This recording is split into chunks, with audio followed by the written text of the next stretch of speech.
Bem-vindo ao Jornal da NTD, eu sou Emanuele Couri.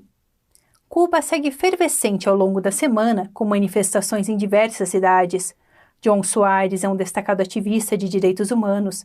Ele já depôs perante o Conselho de Direitos Humanos da ONU e atuou como intérprete para cubanos em audiências do Congresso americano. Hoje é diretor executivo da notória organização Center for Free Cuba, que promove a pauta da liberdade na ilha. Em uma entrevista exclusiva à NTD, ele comentou sobre a natureza dos protestos, os laços entre os regimes de Cuba e China, Foro de São Paulo e a atuação histórica do Partido Comunista Cubano na América Latina. Marco Schottges, NTD, traz os detalhes. Senhor Soares, agradecemos sua presença no Jornal da NTD. Os protestos ocorrendo em Cuba são os maiores em décadas, talvez na história. E muitos têm dito que poderiam ser os últimos, que isso poderia pôr fim ao regime comunista que governa a ilha. Como entende os protestos? Há a possibilidade de o regime comunista se encerrar a partir disso? Bom, acho que se você olhar para 1959 e 1960, também houve imensos protestos na ilha. Eles foram abafados violentamente, com sanguinolência, com execuções em massa e prisões em massa. Estamos vendo essa dinâmica de novo hoje. Eles enviaram suas brigadas negras, as tropas de choque, com tacos de beisebol e pedaços de madeira, e também armas de fogo, e elas vêm atirando, espancando, matando e prendendo uma grande quantidade de pessoas. Também barraram a internet e desconectaram redes telefônicas. Isso também indica a forma como o protesto ficou tão grande. Antes de 11 de julho, o último grande protesto em Cuba foi o Maleconazo, em 5 de agosto de 1994, um protesto em massa em Havana com milhares indo às ruas. O que foi diferente nessa ocasião aconteceu em uma área ao sudeste de Havana e eram milhares de pessoas. Mas a diferença agora é que foi possível transmitir pelas redes sociais e pessoas por toda a ilha viram e foram às ruas. E em mais de 50 cidades por toda Cuba, pessoas, centenas e milhares delas em cada uma dessas cidades, foram às ruas para protestar contra a ditadura.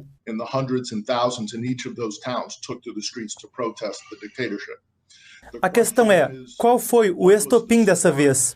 E acho que é preciso observar uma série de fatores, tratando-se das decisões feitas pelo regime Castro.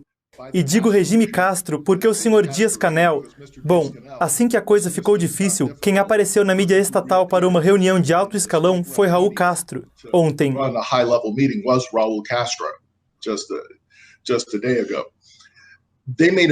Eles fizeram uma série de erros, estavam muito confiantes de seu controle e ao longo dos últimos 2 anos haviam definido o objetivo de eliminar o mercado negro de Cuba. Há muitos cubanos que entram e saem da ilha, dos Estados Unidos, da República Dominicana, das Bahamas e outros lugares, fornecendo comida, remédios e bens de consumo que os comunistas não conseguem fornecer adequadamente com suas instituições estatais. Os comunistas são hostis a isso, porque eles entendem que isso é dinheiro vivo, que deveria estar indo para eles. Então, eles fizeram de tudo para encerrar isso. E eles usaram o pretexto da Covid-19 em 1º de janeiro para parar as viagens com o México, a República Dominicana, as Bahamas, os Estados Unidos e outros lugares da região onde esses intermediários compravam, e usaram a justificativa da Covid-19. Mas, ao mesmo tempo, mantiveram o turismo vindo da Índia e da Rússia, porque esses turistas vão para hotéis controlados pelo exército. E esse dinheiro vai direto para o regime. E os cubanos não são bobos, eles viram isso acontecendo. Viram que tinham menos acesso aos bens que precisavam por causa do regime. E viram que a Covid-19 estava piorando muito, porque estavam permitindo que turistas russos e indianos infectados com Covid viessem e perambulassem pelos hotéis sem máscaras.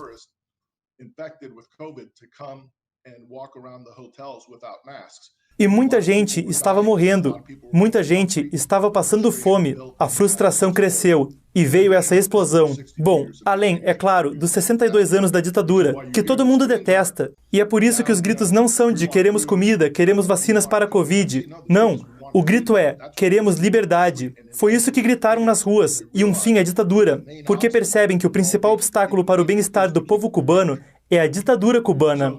Então, respondendo à sua pergunta após essa longa introdução, eu não sei se isso vai encerrar a ditadura, mas o desejo do povo cubano de ser livre continuará. E o fato de que foi possível essa explosão espontânea acontecer significa que não será a última. Se o regime não terminar, haverá mais desse tipo de protesto. A pergunta é: quando? Aqui no Brasil, muito tem sido dito sobre como isso estaria ligado ao embargo americano e que a miséria em Cuba seria devido às sanções econômicas dos Estados Unidos, que seriam o principal fator por trás dos protestos. Essa narrativa é de alguma forma precisa? Como poderia se responder a isso? É uma narrativa falsa. Primeiro, e antes de tudo, Fidel Castro, entre 1959 e 1991, tirou sarro do embargo. Disse que não tinha efeito, que não adiantava nada. Na verdade, quando houve esforços dos Estados Unidos de alcançar uma reaproximação com Cuba nos anos 70, primeiro durante o governo Ford, depois com o governo Carter, o Fidel Castro pessoalmente tirou sarro da abertura do comércio com os Estados Unidos, porque isso significaria ter que reorientar o comércio com a Europa Oriental e a Rússia, que estavam dando termos mais favoráveis que os do mercado. Depois de 1991, quando os subsídios terminaram, foi aí que o regime Castro começou sua campanha anual contra o bloqueio e o embargo na ONU. Mas, de novo, os Estados Unidos tinham isenções vigorando para remédios e comida no embargo, que continuam até hoje. E em 2000, o governo Clinton promoveu o comércio de agricultura, comida e remédios com Cuba. O ano com mais comércio entre os Estados Unidos e Cuba foi 2008, no governo Bush. 711 milhões de dólares em compras de produtos agrícolas por Cuba de empresas americanas. 711 million dollars in the purchase of agricultural products by Cuba from US businesses. During the Obama opening, durante a abertura de Obama, o comércio entre os Estados Unidos e Cuba entrou em colapso. O ano com menos comércio até aquele ponto era 2015, depois que o Obama vinha afrouxando o embargo. E a resposta do regime cubano foi comprar menos produtos agrícolas americanos. Então, saiu de 711 milhões em 2008 com o Bush, quando estavam usando a compra de produtos agrícolas para ter moeda de troca e fazer lobby no Congresso estadunidense, e nas alçadas estaduais por seus interesses, os interesses da ditadura. Mas quando o governo Obama começou a lhes dar tudo, eles não precisavam mais de moeda de troca. Então, eles pararam de comprar esses produtos. Assim, foi de 711 para 185 milhões. Quando o presidente Trump assumiu e começou a apertar as sanções, surpreendentemente, o comércio entre Cuba e os Estados Unidos cresceu, porque estavam novamente tentando moldar o diálogo político do país com a compra de influência, através da aquisição de mais produtos agrícolas americanos. O frango que os cubanos comem na ilha é criado no Arkansas. Agora, o problema é que o governo cubano compra o frango a $1 o quilo. E então, eles vão e vendem aos cubanos a $7 o quilo. Um americano, em um supermercado, compra esse frango por entre $2 e $3 o quilo. O salário americano, em média, é $40 mil por ano, versus o salário cubano, que fica entre $500 ou $600 por ano. Então, a questão é, ao perguntar quem é responsável pela fome do povo cubano, não são os Estados Unidos. Pelo contrário, é o regime comunista em Havana. Além disso, antes de 1959, os cubanos produziam comida o suficiente em Cuba para não precisar importar. Eles exportavam comida. Foram as políticas agrícolas comunistas que centralizaram o controle econômico que destruíram a agricultura cubana. E agora, isso fez Cuba ser, ao invés de um exportador de comida, um país que precisa importar 80% de sua comida para sobreviver, muito dela, dos Estados Unidos. É um ultraje. Sr. Soares, você escreveu e disse muito já sobre a influência de Cuba na América Latina e sobre como o regime cubano influenciou o continente. Isso pode ser muito observado no Brasil. A proximidade de Lula com Fidel Castro, eles dois estavam no Foro de São Paulo e junto das Farc. E além disso, as Farc, o ELN e outros grupos terroristas hemisfério afora. E claro, você mencionou o Foro de São Paulo, mas precisamos voltar mais para o encontro da Tricontinental em 1966. que foi uma iniciativa para coordenar atividades de guerrilha, terrorismo e revolução, não só na América Latina, mas também na África e na Ásia. Então, os cubanos têm treinado e preparado terroristas na América Latina, no Oriente Médio, na África e na Ásia.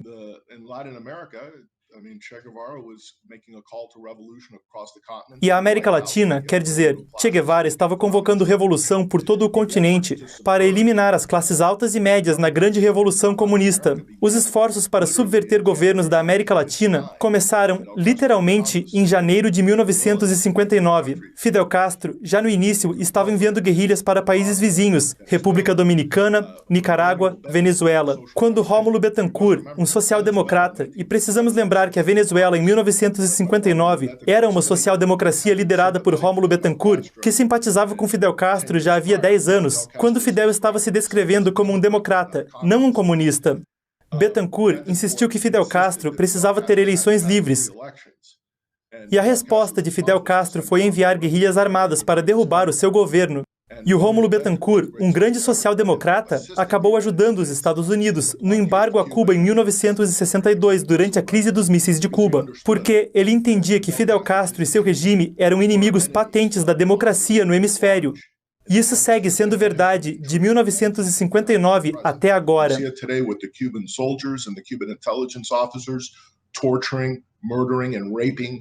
Vemos isso até hoje com os soldados cubanos e os oficiais da inteligência cubana torturando, matando e estuprando democratas venezuelanos. Vemos isso também na Nicarágua, onde oficiais da inteligência cubana participaram da repressão e da criação de uma legislação para um regime totalitário mais perfeito. Isso na Nicarágua e na Venezuela. E há conselheiros cubanos para o novo governo no Peru, gente ligada à Havana.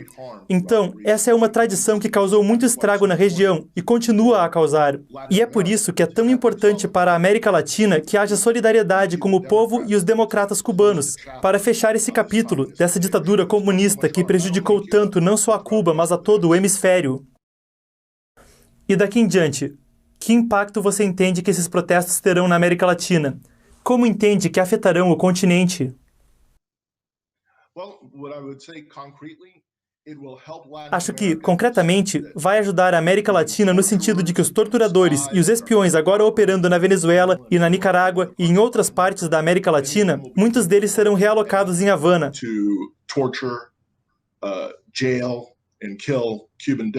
para torturar, prender e matar dissidentes cubanos, ao invés de fazer isso a outros latino-americanos, que é o que estão fazendo hoje. Então, tirará um pouco da atenção que estão dando a lugares como Chile, Peru e Colômbia, para subverter esses países. Alguns desses recursos irão para Cuba, para reprimir cubanos. E é por isso que precisamos de solidariedade e repúdio internacional e sanções, não menos sanções, mais sanções, à ditadura e aos indivíduos especificamente envolvidos com a repressão. Enquanto os Estados Unidos se manifestaram a favor do povo cubano e dos direitos humanos, a China, outra potência econômica, se manifestou ao lado do regime governante. A pergunta é dupla, acredito. Com essas potências de diferentes valores apoiando diferentes lados nessa situação, há algum paralelo à Guerra Fria? Além disso, em tempos recentes você tem falado extensamente a respeito dos laços entre China e Cuba. Poderia, por favor, expor um pouco mais ao nosso público sobre o assunto? Bem, a questão é que uma das coisas que estou muito cansado de ouvir do pessoal que favorece o envolvimento com a ditadura e não com o povo é que se não nos envolvermos com Havana, eles vão se envolver com a Rússia e a China. Ignoram o histórico de que os Estados Unidos, em 1959, reconheceram Fidel Castro mesmo antes de ele ter consolidado o poder em Havana. Fulgêncio Batista fugiu em 1º de janeiro. Fidel Castro chegou em Havana no dia 7. Os Estados Unidos reconheceram Fidel Castro em 7 de janeiro. Em abril de 1959, Fidel Castro estava em Washington em uma conversa de várias horas com o vice-presidente Richard Nixon em seu escritório. Os Estados Unidos estavam dispostos a oferecer ajuda. Castro não estava interessado porque já estava trabalhando com os russos naquele primeiro momento. Em outubro de 1959, Che Guevara estava se reunindo em Pequim com Mao Tse-tung. O relacionamento com a China comunista e a União Soviética comunista foi estabelecido quando os Estados Unidos tinham plenas relações e uma política de paciência e tolerância. and the communist Soviet Union was established while the US had full relations and a policy of patience and forbearance. E o Fidel Castro rechaçava os Estados Unidos e tentava retratá-los como hostis a Cuba. E depois que Fidel Castro criou esses laços com a União Soviética e a China continental, confiscou propriedades americanas, fechou a mídia em Cuba e, muito depois de ele ter começado as milhares de execuções de cubanos com pelotões de fuzilamento, foi que os Estados Unidos, finalmente, no fim de 1960, começaram a impor um embargo e, em abril de 1961, houve a invasão da Baía dos Porcos, lamentavelmente um desastre. 1961 had the Bay of Pigs invasion. It was lamentably a disaster.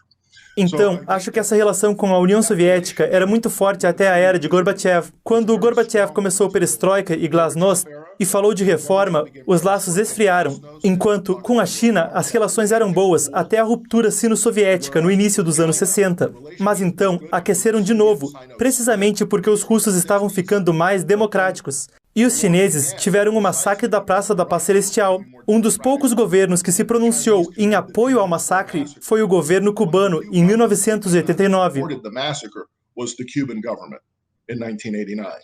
E foi aí que o Fidel Castro viu que os chineses eram gente com quem ele podia trabalhar, ao invés do Mikhail Gorbachev e do Boris Yeltsin, que eles viam como hostis e perigosos.